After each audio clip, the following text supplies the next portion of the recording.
ating bayan. Give me that beat.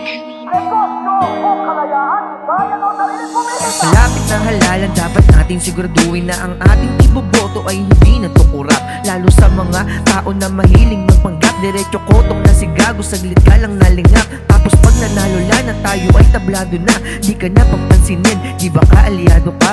O di ba ang galing-galing nila, kaya saludo. Bumibili ng boto para lang sila'y manalo. Gagawin nila lahat para di sila matalo. Maninira at sisira para gumana yung plano. At saka isa pa, bakit pa ako boboto kung sa tingin ko naman ay kurap din ang mananalo? O di ba kakaiba ang sistema sa Pinas? Hirap na nga yung Pilipino, may buhay at ang likas. Yung mahirap pinahihirapan, grabe ang tigas. Lahat yan ilalahad at wala kayong ligtas. Yung mga konsehal, SK at mga kagawad, senator, congressman at saka gobernador, di sasabihin lang ako pwedeng konting pabor. Trabaho ng maayos, wag sa pera mag-abol. Yung mga konsehal, SK at mga kagawad, senator, congressman at saka gobernador, di sasabihin lang ako pwedeng konting pabor. Trabaho ng maayos, wag sa pera mag-abol. Sibi lang sa bayan at walang halong buwaya. Oo, maliit lang sahod pero sa tingin ko'y kaya. Nagtsatsaga sa piso para lang may manguya. Ang binoong pamilya sang kahit isang tuka.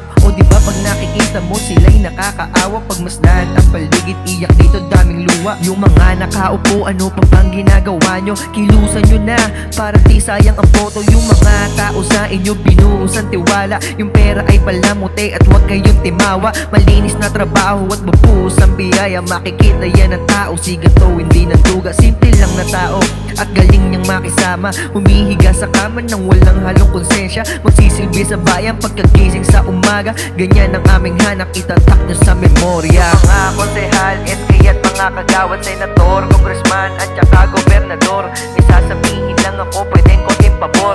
Trabaho ng maayos, wag sa pera mag-abol. Yung mga konsehal, SK at mga kagawad, senator, congressman at saka gobernador, isasabihin lang ako pwedeng konting pabor. Trabaho ng maayos, wag sa pera mag-abol. Maaari susunod, murang pag-usapan ng negosyo kung mamahalin tayo sa sarili nating bayan.